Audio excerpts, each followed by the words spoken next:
7:20 for you this morning. The story continues regarding the history of the Caddo Parish Confederate Monument. This morning we take a look at Caddo's Black history in part 2 of this special report.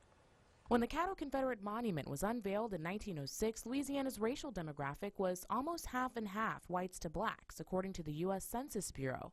Those numbers even more diverse in Caddo Parish. Caddo Parish between 1900 and 1910, the percentage black population in the parish was never below 62%.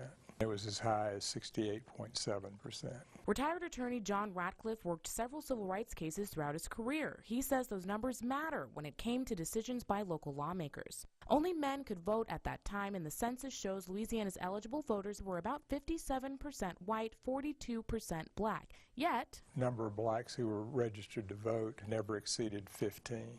People, not percent. 15 people. In 1903, the Caddo Police Jury voted to fund 1,000 of the $10,000 price tag for the monument and allow the Daughters of the Confederacy, Chapter 237, to place it on the land in front of the courthouse. It's very unlikely you'd have an all-white police jury.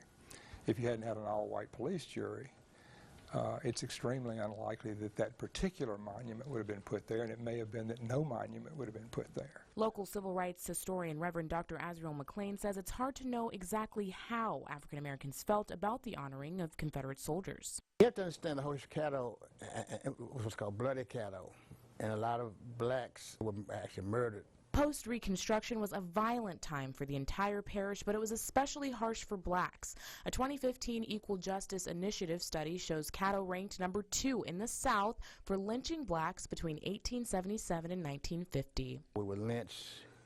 We were systematically denied the right to vote, using terror, using tests, using all sorts of poll taxes to suppress the black vote. Now, more than a century later, the fate of the monument is uncertain. Some wanting it to stay, hopefully bolstering more conversations about the past. Good and bad. You know, history doesn't have an axe to grind. It's history. Others searching for modernization.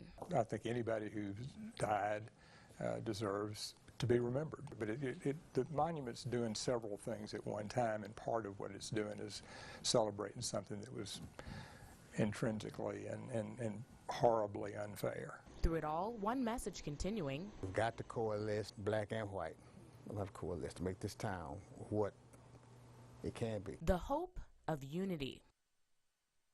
Now, the Caddo Commission has voted to remove the monument, but the United Daughters of the Confederacy filed a lawsuit to stop it from being moved.